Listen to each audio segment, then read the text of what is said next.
Перевірки переселенців з Криму та Донбасу треба скасувати. Це пропозиція від українських активістів до уряду щодо правил контролю за внутрішньо переміщеними особами задля виплат соціальної допомоги. Своє бачення активісти виклали в листі українському прем'єрові. Руслан – переселенець. Виїхав з Донецьку ще 2014-го. Там працював в енергетичній галузі. Сьогодні займається інформкомунікаціями, а у вільний від роботи час, як волонтер, допомагає таким же переселенцям. Они приехали сюда, они потеряли все – жилье, работу, социальные связи. И здесь переселенцы не почувствовали серьезной поддержки от государства. Донині, нарікає Руслан, держава не знає, скільки реально переселенців в Україні, хто тут живе, а хто курсує через лінію розмежування, чи мають роботу, чи домівку. А все тому, що досі не запустила єдиного електронного реєстру внутрішньопереміщених осіб. Через це оформлення паперів триває місяцями. Переехал из одной квартиры в другую и решил уведомить органы труда и социальной защиты о том, что я переехал.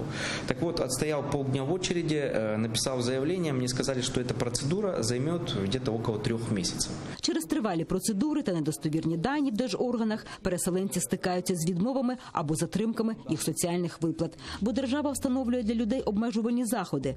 Приміром, щоб переселенець отримував пенсію або 460 гривень на орендовану квартиру, він має постійно знаходитись на підконтрольній території, бути вдома під час перевірок чи відмічатися в органах соцзахисту, не перетинати лінію розмежування більш ніж на 60 діб. Інакше потрапить у список на відміну державних виплат. Зараз, як вони роблять, вони просто отримують будь-які списки і припиняють. На практиці ми маємо ситуацію, коли людина могла виїхати просто на 10 днів, і їй вже скасували, не чекаючи жодного періоду. Щоб забезпечити права переселенців, активісти просять уряд повністю скасувати перевірки місця проживання, дозволити підтверджувати особу не тільки в Ощадбанку, не прив'язувати пенсії до довідки переселенця і відновлювати їх за першим зверненням. Якщо все Кабмін врахувати не зможе, просять про найпринциповіше.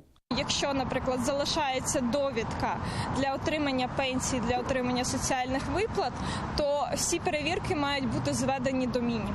Перевірки на дому мають бути точно скасованими, перевірки, ідентифікація в Ощадбанку має бути зведена до мінімуму і має бути переведена в зручну систему, і обмін інформацією має бути швидкий. Щоб новий порядок від Кабміну був повноцінним і враховував всі тонкощі роботи із переселенцями, правозахисники просять долучити їх організації до розробки нового документу. Вікторія Бойко, Асан Емінов, Заман, АТР.